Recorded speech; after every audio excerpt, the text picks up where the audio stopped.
तस्मै श्री गुरवे नमः।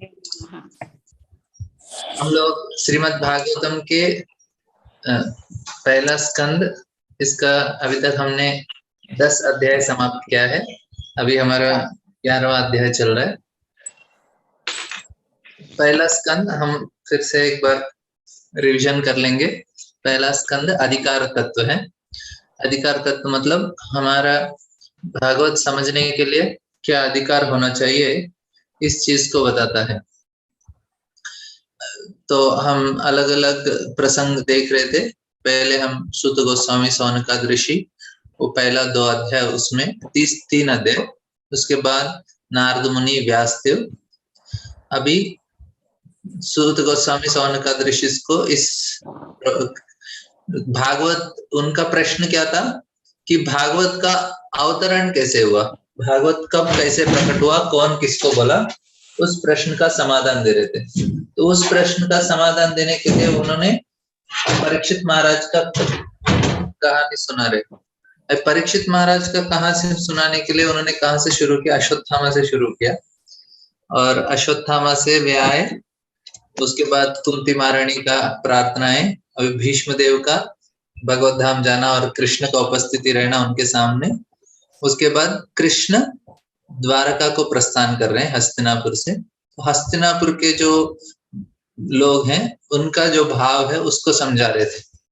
उसके बाद नेक्स्ट अध्याय में वे अभी इसमें श्री कृष्ण के द्वारका में प्रवेश, इस विषय के बारे में और बताएंगे। अब उसके बाद परीक्षित महाराज का जन्म और आगे का कहानी इस प्रकार से। तो सिर्फ परीक्षित महाराज के बारे में बताने के लिए भगवान सूत गोस्वामी इतना विस्तार से समझा रहे हैं कि देखिए परीक्षित महाराज कितने महान हैं और उनके गुण किस प्रकार से हैं और क्या योग्यता है हमको भागवत सुनने के लिए, क्या योग्यता होना चाहिए भागवत सुनने के लिए, सबसे महत्वपूर्ण चीज है। तो अभी इस अध्याय में 1 से 3 भगवान द्वारका प्रवेश करने से पहले अपने शंख बजाते हैं, उसका वर्णन दिया जाता है। उसके बाद 4 से 10 कैसे अलग अलग जो द्वारका के नागरिक हैं वो कृष्ण को किस प्रकार से स्वागत करते हैं। और 11 से 15 द्वारका का नगरी को किस प्रकार से अलंकृत किया है, इस चीज को बताते हैं। और 16 से 23 तक किस प्रकार से भगवान एक दूसरे के साथ आदान प्रदान करते हैं, इस विषय के बारे में बताते हैं। और 24 से 27, 28 नहीं 26, 25, 27, 26, 27, 27 में भगवान का सुंदरता का वर्णन दिया है। अभी उसके बाद 28, 29 में जो देवकी है वो किस प्रकार से कृष्ण के प्रति अपना, बाकी के माँ भी हैं जो देवकी के क्योंकि वसुदेव के अलग बहुत सारे पत्नियां हैं, तो सारे लोग कृष्ण के साथ किस प्रकार से अपना प्रेम व्यक्त करते हैं, इस चीज को बताया। और 30 से 35 तक कृष्ण अपने रानियों के साथ किस प्रकार से व्यवहार करते हैं। और उसके बाद 29 तक भगवान के दिव्य गुणों का वर्णन किया है। इस प्रकार से इस अध्याय में हम देखेंगे कि 8 अलग अलग भाग हैं। ऑफ कोर्स कोई भी अपना हिसाब से अपना भाग बना सकता है, लेकिन हमको समझने के लिए कि इस अध्याय में हो क्या रहा है, इसलिए हम इसको अलग अलग छोटे छोटे भागों में विभाजित करते हैं ताकि हमको अध्याय को समझने में आसानी होगी। इसलिए इस प्रकार से इसके विभाग बनाए गए हैं। अभी इसमें देखें कि अभी भगवान का गुणगान भी इधर बहुत अच्छा से होता है। अभी हर जगह देखेंगे तो एक चीज तो हमको हर समय याद रखना चाहिए कि भागवत के 10 विषय हैं। अत्र सर्ग विसर्गस्य स्थानम पोषणमुदय मन्वंतर ईशानुकता निरोध मुक्तिराश्रय। इस 10 विषय में सबसे महत्वपूर्ण सारे दशमस्य विशुद्धाना नवानामिह लक्षणम। मैं क्यों बार बार बोल रहा हूँ, ताकि हम लोग भूलना नहीं चाहिए, हमको हमारा लक्ष्य याद रहना चाहिए। बोलते हैं कि हमको कोई भी चीज करने से पहले हमारा लक्ष्य हर समय याद रख के उसके हिसाब से करना चाहिए कि मेरा ये जो कार्य है मैं वो लक्ष्य को हासिल करूंगा कि नहीं। और हमारा जीवन का एक ही लक्ष्य है, वो क्या है? भगवान कृष्ण को प्राप्त करना। भगवान बोलते हैं भगवत गीता में, व्यवसायत्मिका बुद्धि एके हा कुरुनंदना, बहुशाखा है अनंतस्य बुद्धे अव्यवसायिना। जब तक हमको इस प्रकार का एक ही लक्ष्य नहीं है, सिर्फ कृष्ण और कृष्ण, इस प्रकार का लक्ष्य किसी व्यक्ति को नहीं है, तो क्या होगा उनको? उस व्यक्ति का बहुशाखा ही अनंतस्य, उनका जो बुद्धि है वो अलग अलग चीज में बटल जाएगा। मुझे वॉशिंग मशीन भी चाहिए, कार भी चाहिए, घर भी चाहिए, ये भी चाहिए, वो भी चाहिए, इतना सारा बड़ा लिस्ट रख के रखा है। और कृष्ण भी चाहिए उसमें, और एक लिस्ट में वो भी ऐड कर देते हैं लास्ट में कृष्ण में। तो उसको बोलते हैं बहुशाखा ही अनंतस्य। उसमें ऐसा नहीं मिलेंगे। हमारा लक्ष्य कृष्ण होना चाहिए, बाकी का अपने आप हो जाता है। हम लोग क्या सोचते हैं, भगवान का कृपा आना मतलब हमारे हिसाब से कैसे होता है कि किसी व्यक्ति को बृहद भागवतामृत में कहानी है जिसमें जिसमें नारद मुनि अलग अलग लोगों के पास जाते हैं और उनका गुणगान करते हैं, आप तो महान भक्त हैं। मतलब वो जानना चाहते हैं कि सबसे महान भक्त कौन है। तो फिर एक पहले वो जाते हैं बनारस में, उधर एक ब्राह्मण भगवान का पूजा अर्चना कर रहे थे, यज्ञ कर रहे थे, फिर उसके बाद लोगों को दान कर रहे थे। तो नारद मुनि ने देखा रहे कितने महान भक्त हैं भगवान के, बोले नहीं नहीं, दक्षिण भारत में ना एक राजा है, वो मेरे से बहुत बड़े भक्त हैं। तो जाते हैं राजा के पास, राजा भी बहुत दान धर्म करते हैं, बहुत सारा यज्ञ करते हैं और बहुत सारा भगवान का सेवा करते हैं। तो उनका गुणगान करते हैं, अरे आप तो इतने महान भक्त हैं। अभी ये राजा क्या बोलते हैं, अरे मैं क्या भक्त हूँ, भगवान। वो बोलते हैं आपको तो भगवान का कृपा मिला है। बोलते मेरे मुझे क्या कृपा मिला है भगवान को, मैं कृपा, भगवान का कृपा तो इंद्र को मिला है। इंद्र को कैसे मिला? बोलते हैं देखो उसका आयु देखो कितना है, एक कल्प तक जिएंगे। एक कल्प मतलब ब्रह्मा का एक दिन, 1000 दिव्य युग। हमारा तो कलयुग की कलयुग 3000 तीन, अच्छा रे, 4,32,000, 4,31,000 वर्ष तक कलयुग होता है। ऐसे 4 युग, उसके बाद 1000, इस प्रकार के 1000 वो इंदिरा का आयु है। हम तो जिएंगे 100-200 साल, 100 साल ज्यादा से ज्यादा कोई जी गया तो। बोलते हैं कि वो तो बहुत, बोलते हैं आपको तो इतना ऐश्वर्य है, मेरा ऐश्वर्य क्या है, इंद्र का ऐश्वर्य देखो कितना है उसका। तो अभी ये राजा क्या सोच रहे हैं, तो भगवान का कृपा किसी को मिला तो कैसे, कितना आयु हुआ, कितना धन मिल रहा है, कितना ऐश्वर्य मिल रहा है, उस चीज को क्या सोचते हैं कि भगवान का कृपा मानते हैं। हम हमारा भी ऐसा टेंडेंसी रहता है, हम किसी को जिनका बहुत धन है, ऐश्वर्य है और बाकी का चीजें, हम भी सोचने लगते हैं शायद इनका, ये लोग, और वो भी भक्त होंगे तो लगता है हाँ भगवान ने इनके ऊपर कृपा किया इसलिए इतने बहुत धनी है, ये है वो है। तो इस प्रकार का हमारे अंदर एक तरह का क्या बोलते हैं,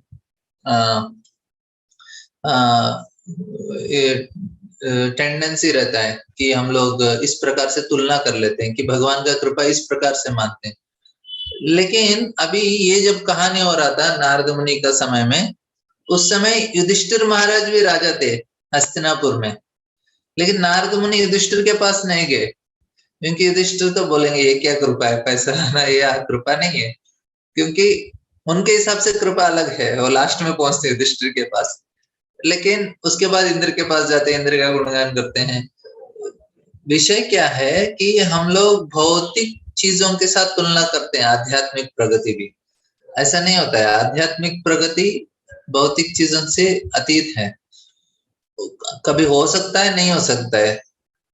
अभी सुदामा भी भगवान के भक्त हैं और युधिष्ठिर महाराज भी भक्त हैं, और दोनों में ऐसा नहीं कि सुदामा सोचते अरे युधिष्ठिर को तो ज्यादा कृपा किया है, मुझे कम कृपा, ऐसा नहीं है।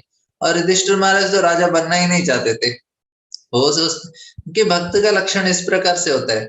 अभी वो बोल सकते हैं अरे दुर्योधन का सब कुछ कारण तो दुर्योधन है, उसने किया इसलिए इतना बड़ा युद्ध हुआ। ये युधिष्ठिर महाराज ने कभी दुर्योधन को गलत नहीं बोला, मतलब उनका जिम्मेदारी नहीं, उन्होंने सोचा मेरा खुद का गलती है, इसलिए इस प्रकार से भक्त का लक्षण।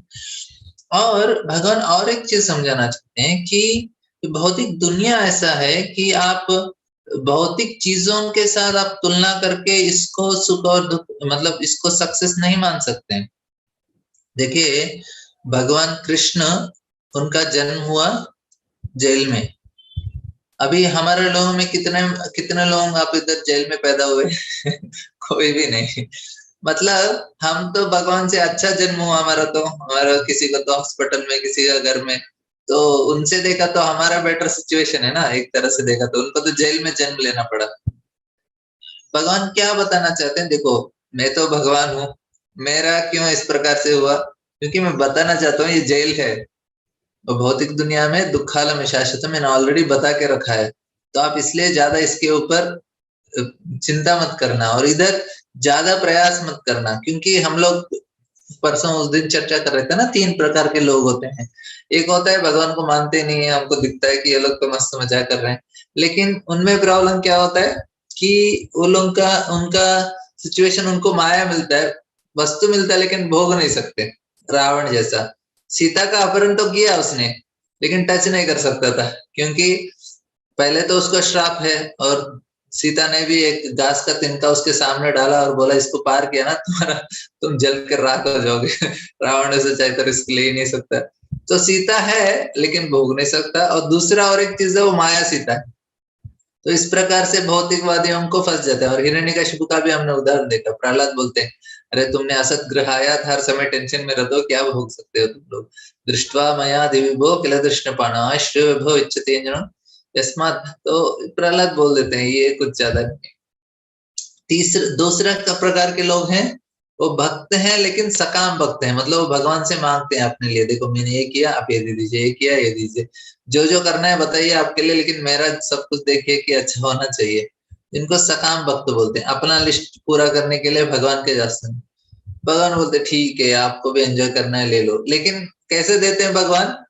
जब जरूरत नहीं है तब आता है। उस जब चाहिए उस समय नहीं आता। मुझे भी एक्सपीरियंस है था, हम लोग कुछ चीज को ले चाहिए चाहिए चाहिए, जब तक वो आ जाता है तब तक हमारी इच्छा चला जाता है, हम बोलते क्यों आया, अभी जरूरत ही नहीं था। तो इस प्रकार का सिचुएशन रहता है भौतिक दुनिया में। मतलब भक्त भक्त भी है लेकिन उसको इच्छा करता है। तो हमने उदाहरण देखा इंद्र का। इंद्र ने बोला रे मैंने भगवान को मांगा, मेरा राज्य बलि ने छीन लिया, तो आए भगवान ने क्या किया, युद्ध करके लड़ाई करके लेके आते तो वो अलग चीज होता था। जाके भीख मांगा और उनको धोखा दिया और राज दिया। अभी मैं राज्य में सिंहासन में बैठा हूँ, लेकिन नीचे सुतल लोक से बलि महाराज बोले देखा भीख मांग के लिया क्या है। तो हर समय वही चीज आता है कि मैं भीख मांग के लिया, छोड़ भी नहीं सकता और भोग भी नहीं सकता, क्या फायदा है? तो और तीसरे कैटेगरी भक्त हैं जो बोलते हैं भगवान कुछ नहीं चाहिए, फिर भी उनके लिए भी इधर कुछ आसान नहीं है। हम इधर पांडवों को देख सकते हैं, इतना आसान नहीं होता है उनके लिए भी। क्यों? भगवान ये चीज समझाना चाहते हैं कि ये भौतिक दुनिया में कुछ चीज आसान नहीं है। सही आनंद हमको आध्यात्मिक जगत में है, आध्यात्मिक लोक में, वैकुंठ में है, गोलोक में है। ये चीज भगवान समझाना चाहते हैं इस प्रकार से। और इधर अपने भक्तों के साथ जो आदान प्रदान है, अभी देख रहे हैं कि हस्तिनापुर से निकलते समय हस्तिनापुर के जो जब कृष्ण जा रहे हो बात सुन के इतने सारे लोग बेहोश हो गए। मतलब कितना प्रेम करते हैं, और उनके आंखों से आंसू निकल रहे हैं, और इतना प्रेम से वो भगवान का गुणगान कर रहे हैं। और सर्वश्रुति मनोहर, वेदों का श्रुति से भी इतना अद्भुत है। मतलब श्रुति में तो इनडायरेक्टली भगवान के, इधर तो डायरेक्टली गुणगान कर रहे हैं, और अलग अलग तरीके से उनका गुणगान करते हैं। इधर के जो हस्तिनापुर के स्त्रियां बहुत प्रेम करते हैं भगवान से, तो वो चीज उनके लिए बहुत आनंद देने वाला चीज है कि हम भगवान का। अभी भगवान द्वारका में प्रवेश करते हैं, तो द्वारका में प्रवेश करते हैं, इधर क्या समझाना चाहते हैं कि किस प्रकार से वे अपने भक्तों के साथ और आदान प्रदान करते हैं, और द्वारका के लोग के साथ किस प्रकार से। देखिए द्वारका, मथुरा और वृंदावन ये शाश्वत धाम है। वैकुंठ, वैकुंठ के ऊपर गोलोक धाम होता है। बहुत सारे वैकुंठ होते हैं, अलग अलग रूप में जो भगवान आते हैं, उनके भक्तों के अनुसार उन प्रकार के वैकुंठ रहते हैं, और वे भक्त उसी रूप में भगवान का उधर सेवा करना चाहते हैं। कि वे नरसिंह देव का भक्त रहते हैं, तो उनको हर समय नरसिंह देव का रूप में ही आनंद आता है। तो नरसिंह लोग जाते हैं, वैकुंठ जाते हैं, जिधर नरसिंह भगवान उधर साक्षात दर्शन देते हैं, तो उनको उस प्रकार से सेवा करते हैं। उसके ऊपर होता है द्वारका, मथुरा और वृंदावन, जिसमें कृष्ण रहते हैं। और द्वारका और मथुरा से भी सबसे ऊंचा गोलोक वृंदावन, जिधर कृष्ण अपने बहुत ही सरल, द्वारका में भी बहुत ऐश्वर्य है, अभी देखेंगे किस प्रकार से द्वारका का वर्णन किया जाता है। लेकिन गोलोक में कुछ ऐश्वर्य, गोलोक भी ऐश्वर्य है, लेकिन उधर का ऐश्वर्य कुछ अलग ही है। उधर का नेचुरल ऐश्वर्य है ज्यादा, गाय है, मिट्टी धूल है, गोबर है दूध दही मक्खन, इस प्रकार से जंगल है, बहुत ही अच्छा वातावरण में है, लेकिन बहुत नेचुरल है, क्योंकि कृष्ण सरल है, तो उनको उस प्रकार का जो आनंद है, वो उस प्रकार का आनंद उनको बहुत अच्छा लगता है। इधर इधर द्वारका के बारे में बताते हैं। अभी हम लोग इस चीज को चर्चा करें, क्योंकि हर समय हमको, तो मैं क्या बता रहा कि हमको लक्ष्य क्लियर होना चाहिए। लक्ष्य क्या है? दशमस्य विशुद्धानाम नवानाम यह लक्षणम। सारे बाकी के 9 टॉपिक्स सिर्फ ये 10th टॉपिक का गुणगान करने के लिए। और 10th टॉपिक क्या है? आश्रय। आश्रय मतलब कृष्ण का आश्रय लेना चाहिए हमको। अभी हमने देखा हस्तिनापुर में कुंती महारानी किस प्रकार से आश्रय ले रही हैं, और पांडव, अभी अर्जुन को जब ब्रह्मास्त्र छोड़ा, तुरंत उन्होंने अश्वत्थामा ने अस्त्र छोड़ा, तो अर्जुन कृष्ण का आश्रय लिया। पहले उनका परिक्रमा करते हैं, उनको प्रणाम करते हैं, पूछते क्या हो रहा है, पहले ब्रह्मास्त्र है, तो उन्होंने कृष्ण का आश्रय लिया। उत्तरा भी आती है, जब ब्रह्मास्त्र छोड़ते हैं उनके घर में आश्रय लेते हैं, कुंती महारानी में। और भीष्मदेव तो कितना अपना सांस छोड़ते समय तक उन्होंने उसी चीज को, भगवान का आश्रय लिया उन्होंने। और हम हस्तिनापुर के जो लोग और द्वारका के भी किस प्रकार से भगवान में आश्रित हैं, क्योंकि हमको यही चीज सीखना है जो, और प्रभुपाद ने भी वही बताया, जीवन का सक्सेस क्या है? कृष्ण के ऊपर आधारित रहना सक्सेस है जीवन का। जो व्यक्ति आधारित है, तो हम कैसे आधारित रहेंगे?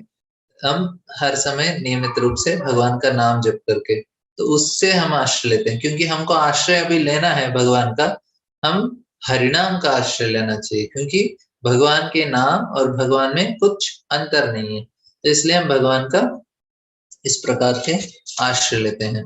और इधर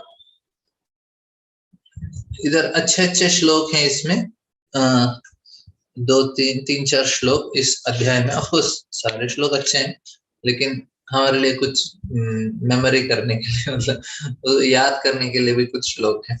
ठीक है, अभी हम लोग इस अध्याय का शुरू करेंगे। कोई पहला श्लोक का अनुवाद पढ़ना चाहेंगे? जी प्रभु जी, हरे कृष्णा, दंडवत प्रणाम। हाँ, पढ़िए पढ़िए। सूत गोस्वामी ने कहा कि अनर्थों के देश के नाम से विख्यात अपनी अत्यंत समृद्ध राजनगरी के निकट पहुंचकर भगवान ने अपना आगमन उद्घोषित करने तथा निवासियों की निराशा को शांत करने के लिए अपना शुभ शंख बजाया। हरे कृष्ण। हाँ, तो भगवान का शंख होता है अपने भक्तों को आश्वासन देने के लिए, उनको प्रसन्न करने के लिए। तो अलग अलग हाथों में भगवान के अलग अलग अस्त्र हैं। ऑफ कोर्स ये शंख तो पांचजन्य शंख बोलते हैं इसको। एक पांचजन्य असुर था जो समुद्र के अंदर सांदीपनि मुनि के बच्चे को अपहरण किया, तो भगवान जाते हैं उसको, उनका हत्या करते हैं, मतलब उसको मारते हैं, फिर शंख के रूप में वो भगवान को मिलता है। ऑफ कोर्स जो पांचजन्य शंख है भगवान का शाश्वत रूप से उनके धाम में उनके साथ ही रहता है, लेकिन इस समय में इस लीला के द्वारा उनको मिलता है कि वो एक असुर को मार के शंख के रूप में उसको स्वीकारते हैं। इसको पांचजन्य बोलते हैं। तो इसका पूर्ण, तो भगवान इस शंख का इस ध्रुव महाराज के सर को टच करते हैं। जब ध्रुव महाराज 6 महीने तक बहुत घोर तपस्या करते हैं कि भगवान के लिए, तो भगवान प्रकट होते हैं। तो फिर भगवान प्रकट होने के बाद ध्रुव महाराज समझ में नहीं आता उनको करना क्या है। तो मतलब कुछ पता नहीं, क्योंकि 5 साल के उन्होंने वेद शास्त्र कुछ पढ़ा ही नहीं, सिर्फ उनको मंत्र दिया था, नारद मुनि ने उसको दोहराया, बस भगवान प्रकट हो गए। अभी उनके आंखों से तो आंसू निकल रहे हैं, लेकिन मुंह से कुछ बोल नहीं पा रहे। तो भगवान तुरंत अपना शंख लेके ध्रुव महाराज को स्पर्श करते हैं। ध्रुव महाराज को सारे वेदों का ज्ञान का साक्षात्कार हो जाता है, फिर भगवान का गुणगान करने लगते हैं। इस प्रकार से भगवान अपने शंख का इस्तेमाल करते हैं। अगला श्लोक का अनुवाद पढ़ेंगे। श्वेत तथा मोटे पेंदे वाला शंख भगवान के हाथों द्वारा पकड़ा जाकर तथा उनके द्वारा बजाया जाकर ऐसा लग रहा था कि मानो उनके दिव्य ओठों का स्पर्श करके लाल हो गया हो। ऐसा प्रतीत हो रहा था मानो कोई श्वेत हंस लाल रंग के कमल डंडों के बीच खेल रहा हो। हरे कृष्ण। अगला का भी पढ़ लीजिए। भौतिक जगत में साक्षात भय को भी भयभीत बनाने वाले उस शब्द को सुनकर द्वारिका के नागरिक उनकी ओर तेजी से दौड़ने लगे, जिससे वे भक्तों के रक्षक भगवान का चीर अभिलाषित दर्शन कर सके। हरे कृष्ण। हरे कृष्ण। तो भगवान का इधर इम्पोर्टेंट क्या चीज है कि सारे हम भयभीत बनाने वाले सारे चीजों से हमें रक्षा करते हैं भगवान। उनका शंख का शब्द ध्वनि सुन के ही सारे लोग इन चीजों से विमुक्त हो जाते हैं, बोलते हैं हाँ हमारे लिए छुटकारा मिल गया। तो और अलग अलग शंख का अलग अलग मतलब साउंड आता है। अर्जुन का शंख देवदत्तम है, और भीम का पौंड्रक है, और कृष्ण का इधर पांचजन्य। और उसका बहुत सुंदर वर्णन भी किया है, किस प्रकार से वो शंख बजाया और उससे किस प्रकार से भक्तों के अंदर जो डर है वो निकल गया। ऑफकोर्स भजहुरे मना श्रीनंद नंदन अभय चरणारविंद रे, रूपद का नाम है अभय चरणारविंद भक्ति वेदांत। अभय चरण क्यों? क्योंकि भगवान के श्री नंद नंदना नंद महाराज के जो बेटे हैं उनका शरण लिया, कृष्ण का शरण लिया, इससे भय से विमुक्त हो सकते हैं। तो ये थोड़ा सिंपल है, आप इसका तात्पर्य पढ़ लीजिए, बाद में हम लोग आगे का श्लोक पढ़ेंगे। 4 और 5 का अनुवाद पढ़ेंगे। हरे कृष्णा प्रभु जी। हाँ पढ़िए माता। 4 का पढ़ना प्रभु जी? 4 और 5 दोनों साथ में माता जी। अच्छा। सभी नागरिक अपनी अपनी भेंट लिए हुए श्री भगवान के सम्मुख आए और उन्हें उन परम संतुष्ट तथा आत्मनिर्भर श्री भगवान को अर्पित किया, जो अपनी निजी शक्ति से दूसरों की आवश्यकताओं की निरंतर पूर्ति करते रहते हैं। ये भेंट सूर्य को दीप दान करने के समान थी। फिर भी सभी नागरिक श्री भगवान के स्वागत में ऐसी आह्लादमयी आनंदमयी भाषा में बोलने लगे मानो संतानें अपने अभिभावक तथा पिता का स्वागत कर रही हो। हरे कृष्ण प्रभु जी। हरे कृष्ण। इधर किस प्रकार से लोग, देखिए भगवान को ऐसे तो कुछ चाहिए नहीं, लेकिन हम भगवान को अर्पण करते हैं तो फायदा हमारे लिए होता है, क्योंकि सूरज को दीप दिखाने से सूरज को कुछ फायदा नहीं है। गंगा में हम गंगा जल लेके किसको देते हैं? गंगा को ही अर्पण करते हैं, उससे गंगा को कुछ फायदा नहीं है, लेकिन फायदा हमारे लिए है। इसलिए भगवान का सेवा किया तो भगवान के लिए फायदा नहीं है। बोलते हैं अरे लोग कंप्लेन करते हैं क्या है, भगवान मेरा सेवा करो मेरा सेवा करो बोलते हैं, लेकिन वो भगवान के लिए नहीं है, हमारे लिए फायदा है, इसलिए बोलते हैं भगवान। क्योंकि मेरा हाथ मेरे शरीर के लिए सेवा करेगा तो उसके लिए भी फायदा है, क्योंकि कुछ खाना है वो खिलाएगा तो मेरे मुंह को, तो उसको भी ताकत मिलेगा ना, अंदर जाने के बाद हाथ को भी ताकत मिलेगा। उसी प्रकार हम भगवान के अंश हैं, तो भगवान को सेवा करने से हमारे लिए फायदा होता है, इसलिए भगवान बोलते हैं मेरा सेवा कीजिए। ऐसा नहीं कि मन मना भव मत भक्तो मत जाजी माम नमस्कुरु मामेव सत्यन्ते प्रतिजाने। क्यों बोल रहे हैं? क्योंकि हमारा स्वाभाविक स्थिति इस प्रकार से है कि हम भगवान का सेवा में ही आनंद प्राप्त कर सकते हैं, और हम लोग भगवान से दूर रह के हम लोग हर समय दुख अनुभव करते हैं। इस चीज को भगवान समझाना चाहते हैं कि ये कोई ऐसा भगवान इसलिए जबरदस्ती नहीं करते, लेकिन समझाने का प्रयास करते हैं, क्योंकि जबरदस्ती में होता नहीं है। और भगवान जबरदस्त हमको इस प्रकार का स्वतंत्रता देते हैं कि आप थोड़ा स्वेच्छा देते हैं कि आप लोग देखो समझो अच्छा है, लेकिन हम लोग उसका दुरुपयोग करते हैं। ये हुआ अभी तक किस प्रकार से वे इतने, मतलब एक पिता को इतने समय के बाद मिलने से किस प्रकार से उनका प्रेम आता है। छोटे बच्चे, बड़े लोगों को तो चला जाता है लेकिन कृष्ण के पास जब जाते हैं तो इतने प्रेम से जाते हैं, मतलब उनका हर समय ध्यान चल रहा है उनका, इसलिए इतना प्रेम भी वो प्रकट कर पा रहे हैं। वे आते हैं इस प्रकार से बैंड लेके भगवान को मिलने के लिए। और नेक्स्ट श्लोक अभी बहुत ही अच्छा है।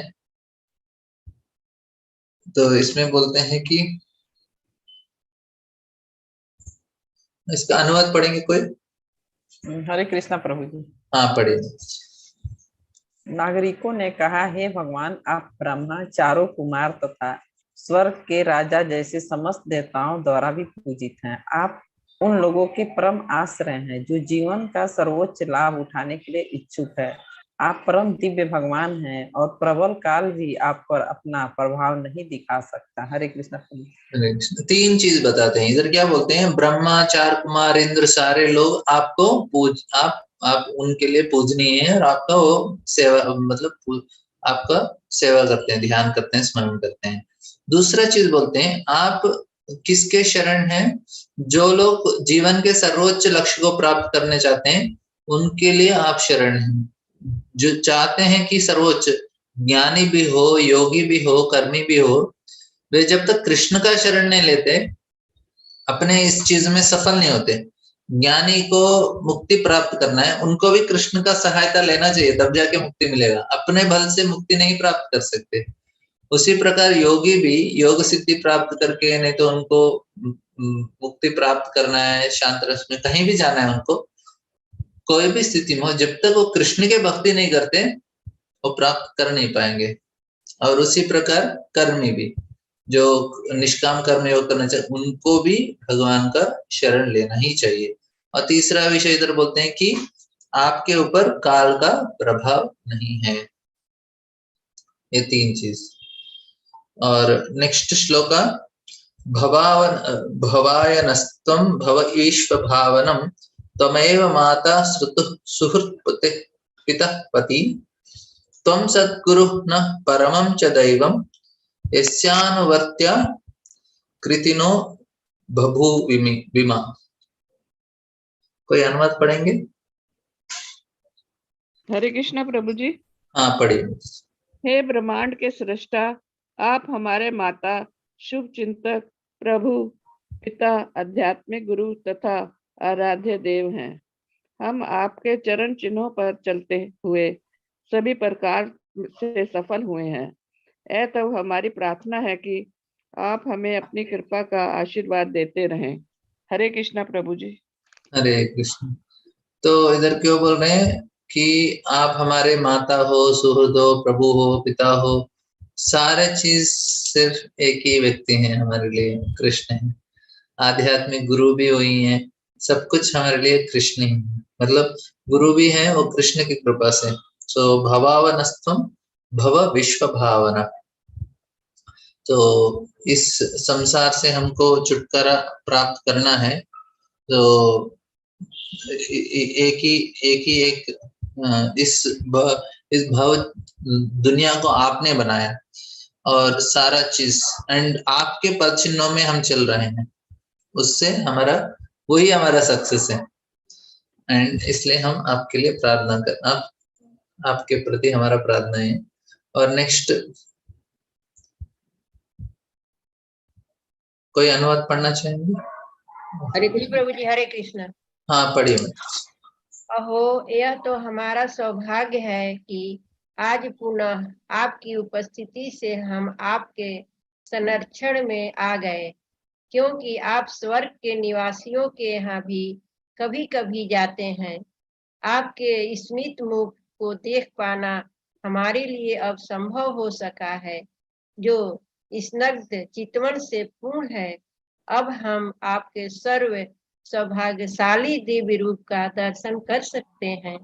हरे कृष्ण प्रभु। हाँ, देखिए भगवान का दर्शन इतना दुर्लभ है, देवताओं को भी नहीं मिलता है। मतलब देखिए, एक इम्पोर्टेंट विषय है, लोग देवी देवताओं के पास जाते हैं, उनका पूजा करते हैं ताकि उनका इच्छा पूर्ण हो जाए, अलग अलग ग्रहों का, इधर का उधर का सब कुछ करते हैं, लेकिन उनके लिए भी कृष्ण का दर्शन सुलभ नहीं है। बोलते हैं इतने बड़े भगवान है, लेकिन भगवान के भी सुपर भगवान है कृष्ण, उनको भी दर्शन नहीं मिलता। मतलब हम समझना चाहिए कि द्वारकावासी कितने भाग्यवान हैं, और हस्तिनापुर के जो लोग हैं वो भाग्यवान है। वो क्यों भाग्यवान है? क्योंकि पांडव है उधर, भगवान पांडव के लिए जाते हैं तो इनको भी दर्शन मिल जाता है, द्वारका में भी द्वारकावासियों को, और उससे ज्यादा ब्रजवासियों को, क्योंकि हालांकि भगवान नहीं है लेकिन हर समय उसी के चिंता में हम। बोलते हैं स्वर्गवासियों को भी आपका दर्शन नहीं मिलेगा। और बोलते हैं कि आपका जो अ, हमारा इतना सौभाग्य है, बार बार ऑफ कोर्स जब कृष्ण हस्तिनापुर जाते हैं तो द्वारकावासी बहुत दुखी हो जाते हैं और दुख किस प्रकार से होते हैं अगले श्लोक में बताते हैं कि उनका विरह के बारे में समझाया कि कोई पढ़ेंगे इसका अनुवाद। हे कमल नयन भगवान, आप जब भी अपने मित्रों तथा संबंधियों से भेंट करने मथुरा, वृंदावन या हस्तिनापुर चले जाते हैं तो आपकी अनुपस्थिति में प्रत्येक क्षण हमें करोड़ों वर्षों के समान प्रतीत होता है। हे अच्युत, उस समय हमारी आंखें इस तरह व्यर्थ हो जाती है कि मानो सूर्य से बिछुड़ गई हो। हरे कृष्ण प्रभु। हाँ, तो इधर जब मथुरा बोलते हैं ये वृंदावन को सूचित करता है, क्योंकि मथुरा के सारे लोग द्वारका आ गए। तो इसमें बताते हैं कि भगवान जाते हैं वृंदावन में एक बार, और सारे ब्रजवासियों को वे गोलोक धाम, जो शाश्वत गोलोक है, आध्यात्मिक जगत, उधर लेके चले जाते हैं। तो ये हमको पद्म पुराण में भी बताया गया है। मतलब गोलोक धाम है, पुराण में भी दिया है, ब्रह्म संहिता में भी दिया है, भागवत में भी दिया है कि भगवान का खुद का धाम है। क्योंकि जब ब्रजवासी भी गोवर्धन लीला के बाद वो भी, उनको भी लगता है कि कुछ तो है, कृष्ण स्पेशल है, शायद हमको मुक्ति दिला सकते हैं, कुछ तो दिला सकते हैं। तो कृष्ण उनको बोलते हैं ठीक है आप यमुना में नहाओ, अक्रूर घाट के पास नहाते हैं तो उनको ओरिजिनल गोलोक दिख जाता है, जिधर सारा जैसा इधर वृंदावन में है उधर भी वैसा ही है। तो बाहर आने के बाद उनको लगता है हमको कहीं जाने का जरूरत नहीं है उधर भी यही है तो फिर अब आराम से कृष्ण का उधर ही सेवा करते हैं इस प्रकार से। अभी इधर अभी विरह का और एक श्लोक बताते हैं कि किस प्रकार से आप वो 2 श्लोक में उनके विरह को प्रस्तुत करते हैं। नेक्स्ट श्लोक का अनुवाद पढ़ेंगे कोई? हरे कृष्णा प्रभु। आशा मत जी पढ़े। हाँ, दुर्गा सिंह प्रो, आपका सिग्नल ठीक नहीं होता है प्रो, इसलिए हमको आवाज नहीं आता हरे कृष्णा प्रभु जी। हाँ पढ़िए।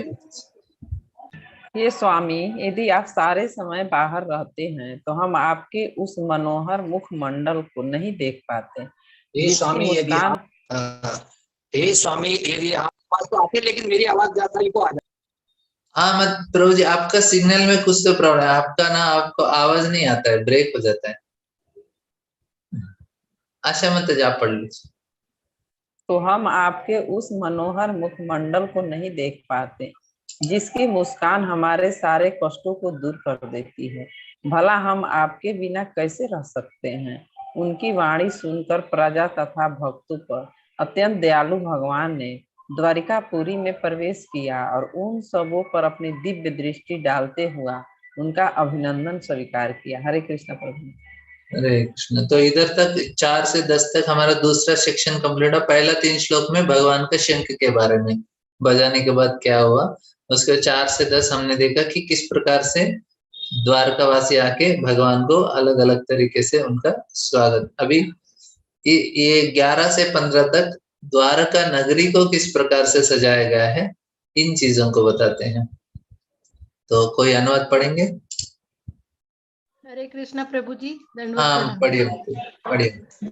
जिस प्रकार नागलोक की राजधानी भोगवती नागों के द्वारा रक्षित है, उसी तरह द्वारका की रक्षा कृष्ण के सामने बलवान वृष्णि के वंशजों भोज, मधु, दर्शा, अरम, कुकुर, अंधक इत्यादि द्वारा की जाती है। हरे कृष्णा। हाँ तो नागलोक का राजधानी भोगवती है, तो बहुत सुंदर है, पता नहीं हमको शास्त्र में बोलते हैं। उसी प्रकार मतलब जो भी द्वारका में कैसा था, जिधर भी बेस्ट चीज था उसको द्वारका में लेके आ जाते हैं। इंद्र का जो सभा है उसको उठा के लेके आ जाते हैं बोलते हैं हमको ये सभा चाहिए। और इधर तुलना किया कि वो भोगवती जितना ऐश्वर्यशाली है, इतना सुंदर है, और जैसे नाग उसका रक्षा करते हैं, तो इस प्रकार से द्वारकावासी भी उसका रक्षा करते हैं। अगला अनुवाद पढ़े कोई? हरे कृष्णा प्रभु जी, धन्यवाद प्रणाम। हाँ पढ़िए। बहुत बारिश हो रही प्रभु जी इस तरफ, शायद सिग्नल्स आ रहे हैं कि नहीं? हाँ आ रहे, मत पढ़िए, आ रहे। मानव सभ्यता की पूर्ति हुई है ना प्रभु जी? नहीं, द्वारकापुरी हाँ, समस्त समस्त ऋतुओं के ऐश्वर्य से पूर्ण थी। उसमें सर्वत्र आश्रम, उद्यान, पुष्पोद्यान, पार्क तथा कमलों से परिपूर्ण जलाशय थे। हाँ, तो द्वारका नगरी का वर्णन है इधर कि किस प्रकार से उसमें पार्क्स और गार्डन्स भी है। वो हमारा मॉडर्न ही नहीं है, उस समय 5,000 साल पहले भी इस सारे चीजों का अरेंजमेंट था, और बहुत अच्छा फाउंटेन भी है उधर बिना मोटर का। अगला अनुवाद पढ़ेंगे। हरे कृष्णा प्रभु जी। हाँ पढ़िए। भगवान के स्वागतार्थ नगर का द्वार, घरों के दरवाजे तथा सड़कों के किनारे झंडियों से सजे बंदरवाल बहुत ही सुंदर ढंग से केले के वृक्षों तथा आम की पत्तियों जैसे मांगलिक प्रतीकों से सजाए गए थे। झंडियां, फूल मालाएं तथा चित्रित संकेत एवं लिखे गए सुवाक्य धूप को अवरुद्ध कर रहे थे। हरे कृष्ण। हाँ, तो इधर बताते हैं कि किस प्रकार से डेकोरेट किया गेट्स को, डोर को, और सारे इस प्रकार के जो अभी दसरा के समय में आपको गणपति में भी लोग सजाते हैं, लेकिन इधर देखिए सजाया उन्होंने मालाओं के साथ, अच्छे अच्छे सुंदर तस्वीर बनाए, और अलग अलग तरीके से, मतलब ये नेचुरल डेकोरेशन है। तो आजकल का पीओपी का डेकोरेशन नहीं होता है, उधर नेचुरल डेकोरेशन होता है। और किस प्रकार से उनके सारे रोड, रास्तों को किस प्रकार से है, और घर को कैसे सजाया। अभी पूरे दरवाजे, बड़े बड़े जो कमान होते हैं एंटर करने के लिए नगर के अलग अलग, उनको सजाया गया है। उसके बाद रास्तों को किस प्रकार सजाया और खुद के घरों को किस प्रकार से सजाया, सारा चीज बताया जाता है। कोई पढ़ेंगे अनुवाद? हाँ, हरे कृष्ण प्रभु जी। हाँ पढ़िए। यहाँ से ना पथ मार्गो, हाँ पता। पथ मार्गो, बाजारों तथा चौकों को भली भांति झाड़ बुहार कर उन पर सुगंधित जल छिड़का गया था, और भगवान का स्वागत करने के लिए सर्वत्र फल फूल तथा अक्षत अंकुर बिखेरे गए थे। हाँ, इस प्रकार से सारे रास्तों को। अभी घर को किस प्रकार से सजाया, कोई पढ़ेंगे इसका अनुवाद? प्रत्येक घर के द्वार पर हाँ पढ़िए। फल, गन्ना तथा पूरे भरे हुए जलपात्रों के साथ ही पूजन की सामग्री, धूप तथा बत्तियां सजा दी गई थी। हाँ देखिए, कभी आपको कोई फेस्टिवल में सजाना है तो इधर अच्छा अच्छा वर्णन दिया है किस प्रकार से सजा सकते हैं। दही के उन्होंने मटके लगाए, और फूल लगाए, शुगर केन लगाया, और उसके बाद पूरे पानी का भरा हुआ घड़ा, और अलग अलग पूजा के सामग्रियां, धूप, दीप, सारे चीजों को लगा के उन्होंने इस प्रकार से सजाया। ऑफकोर्स उसके बाद फ्लैग्स भी है, फेस्टून्स भी है, सब कुछ सुंदरता से। भगवान प्रवेश करते हैं, उन्होंने सोचा शायद इस रास्ते से जाएंगे तो इधर भी डेकोरेशन होना चाहिए, सभी रास्ता डेकोरेट कर लिया उन्होंने, कोई छोड़ा नहीं, क्योंकि भगवान सभी जगह घूम सकते हैं, और भगवान एक ही साथ सभी जगह जा भी सकते हैं क्योंकि वो भगवान है। इधर हो गया किस प्रकार से द्वारका नगरी का डेकोरेशन। अभी और 16 से लेके हमको भी किस 22-23 तक किस प्रकार से आदान प्रदान करते हैं भगवान अपने भक्तों के साथ, इस चीज को समझाया है। तो हमारा थोड़ा, मैं ज्यादा विस्तार से तात्पर्य नहीं पढ़ रहा हूँ क्योंकि ये थोड़ा सिंपल है, इसलिए मैं ज्यादा इसको डिटेल में नहीं जा रहे क्योंकि ये आप लोग तात्पर्य पढ़ सकते हैं। ठीक है, इसका अनुवाद पढ़ेंगे कोई? जी प्रभु जी, हरे कृष्ण। हाँ पढ़े मत। यह सुनकर कि परम प्रिय कृष्ण द्वारिका धाम पहुंच रहे हैं, महामना वासुदेव, अकुर, उग्रसेन, बलराम, प्रद्युमन, चारुदेशण तथा जाम्बवती पुत्र सांब सभी इतने प्रसन्न हुए, उन्होंने लेटना, बैठना तथा भोजन करना छोड़ दिया। हाँ जब सुनते ही भगवान, अरे जैसा है वैसे ही भागने चले गए हैं उनको देखने के लिए। देखा नहीं कि मैं हम खा रहा हूँ, क्या कर रहा हूँ, लेटा हूँ, क्या हूँ, कुछ भी उन्होंने ध्यान नहीं दिया। मतलब उनका प्रेम इतना है कि और आगे वर्णन दिया गया है कि किस प्रकार से, मतलब जिस व्यक्ति को अपना जान वापस आ जाता है जब भगवान कृष्ण को देते हैं उनको लगा कि उनका जान वापस आ गया, इतना प्रेम करते हैं। इसमें प्रभुपाद ने हर एक व्यक्ति का वर्णन दिया, कौन कैसे है, किस प्रकार से। तो अगला अनुवाद पढ़ेंगे कोई? हरे कृष्ण प्रभु। हाँ पढ़िए। वे फूल थामे हुए ब्राह्मणों सहित रथों पर श्री भगवान की ओर तेजी से बढ़े। उनके आगे आगे सौभाग्य के प्रतीक हाथी थे। शंख तथा तुरभी बज रहे थे और वैदिक स्तोत्र उच्चरित हो रहे थे। इस प्रकार उन्होंने स्नेह सिक्त अभिवादन किया। हरे कृष्ण प्रभु जी। हरे कृष्ण। आशा मत इसका अनुवाद पढ़ेंगे?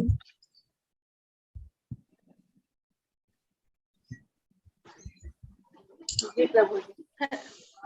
हाँ पढ़िए। उसी समय सैकड़ों विख्यात वेश्याएं विविध सवारियों पर आरूढ़ होकर आगे बढ़ चले। वे सभी भगवान से मिलने के लिए अत्यंत उत्सुक थी और उनके सुंदर मुखमंडल चमचमाते कुंडलों से सुशोभित थे, जिनके हाँ, तो इधर इस प्रकार के लोग भी द्वारका में हैं। तो नेक्स्ट कोई 20वां श्लोक का अनुवाद पढ़ेंगे? जी प्रभु जी, हरे कृष्णा। हाँ पढ़िए। कुशल नाटककार, कलाकार, नर्तक, गायक, पौराणिक, वंशावली विशारद, भाट तथा विद्वान वक्ता, वाचक सबों ने भगवान के अलौकिक कार्यकलापों से प्रेरित होकर अपना अपना योगदान दिया। इस प्रकार वे आगे बढ़ते गए। हरे कृष्णा। मतलब पूरा एकदम हम सोच भी नहीं सकते कितना सुंदर होगा। द्वारका इतना सुंदर सजाया और लोग भी इतने भर भर के लोग आ रहे हैं और अपना कला भी दिखा रहे हैं भगवान को। भगवान आ गए, अभी उनके लिए बहुत बड़ा फेस्टिवल है। अभी नवरात्रि में इधर भी लगाया और बहुत बड़ा फेस्टिवल होता है। गणपति भी इतना फेस्टिवल होता है, तो गणपति आ रहे तो लोग सेलिब्रेट करते हैं। नवरात्रि में दुर्गा आ रही है, हम भी सेलिब्रेट करते हैं, हम कृष्ण के लिए सेलिब्रेट करते हैं। हालांकि हमको सभी को आदर देते हैं, ऐसा नहीं कि हम आदर नहीं देते। दुर्गा माई को भी हम प्रार्थना करेंगे, लेकिन प्रार्थना क्या करेंगे?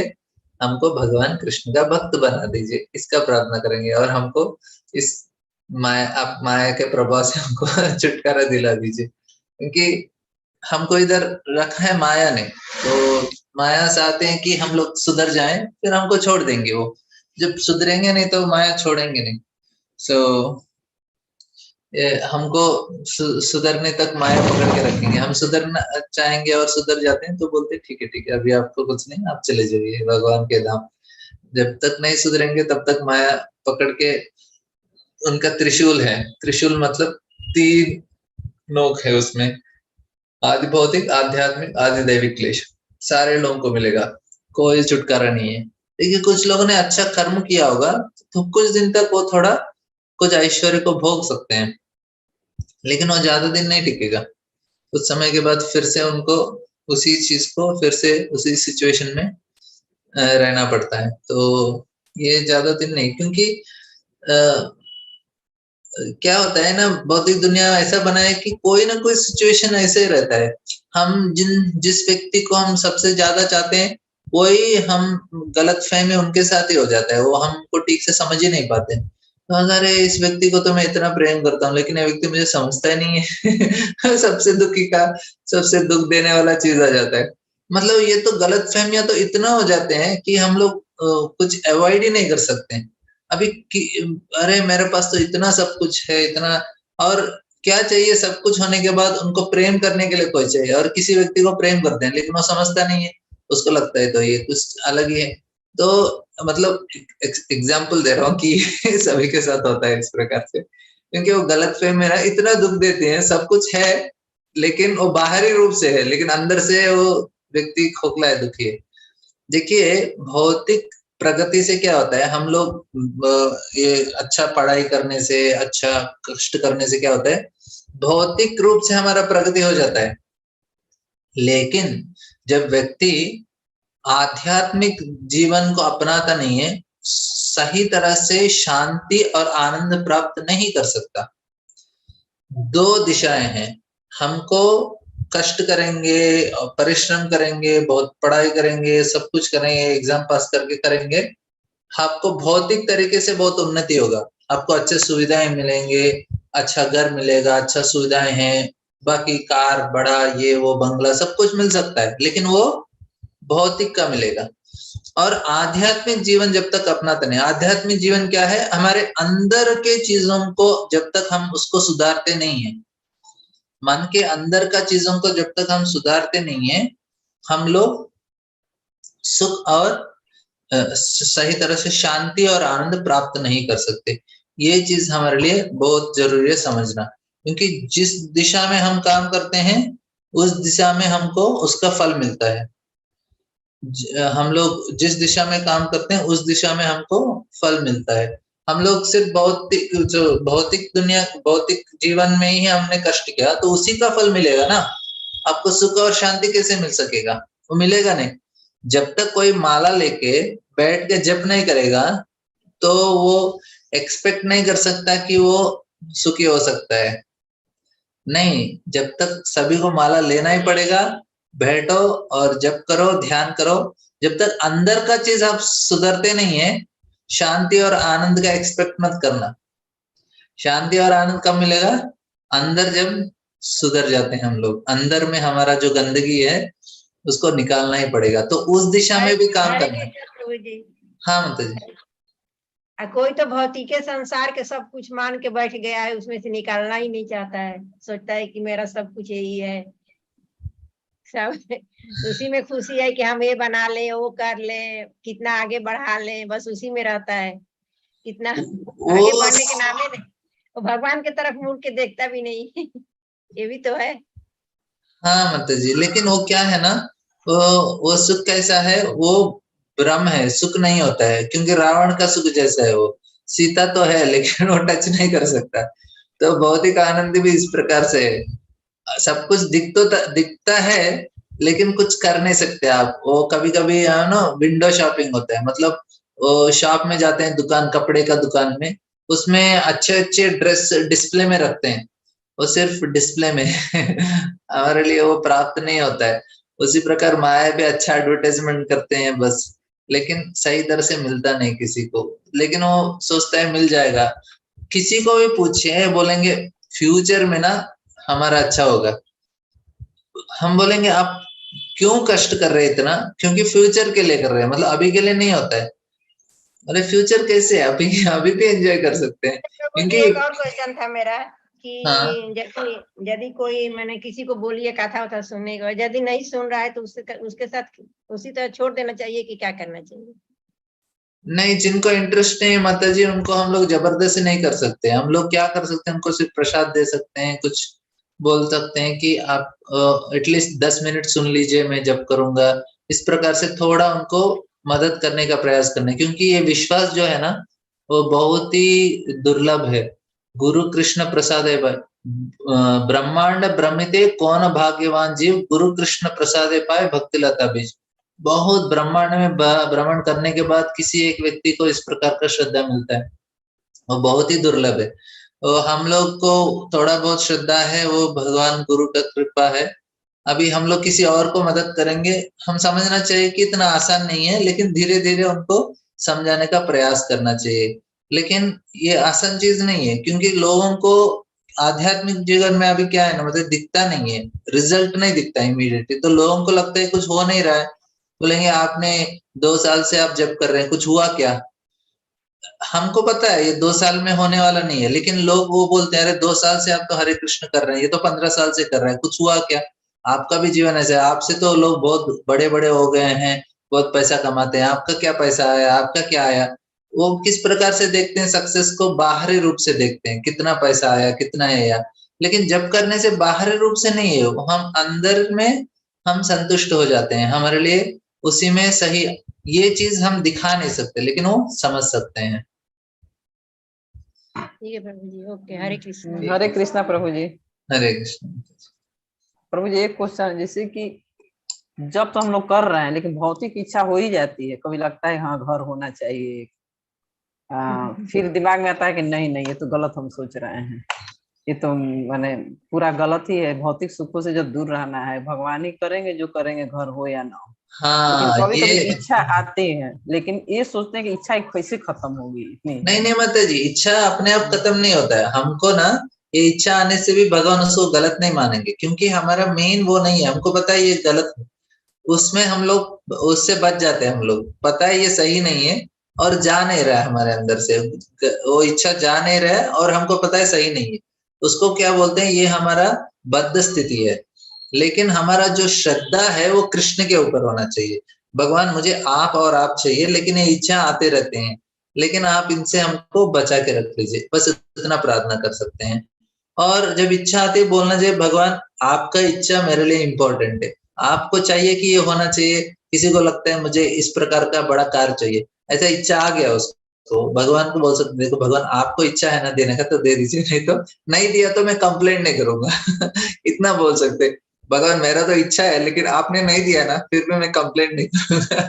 आपका इच्छा मैं एक्सेप्ट कर लूंगा, ठीक है ना? ठीक है, हरे कृष्णा प्रभु।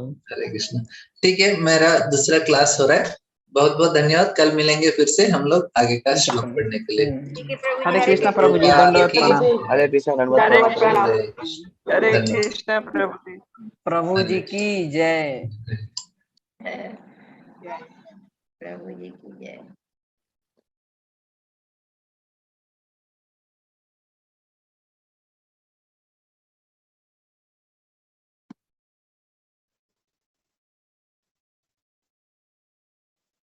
जय हो।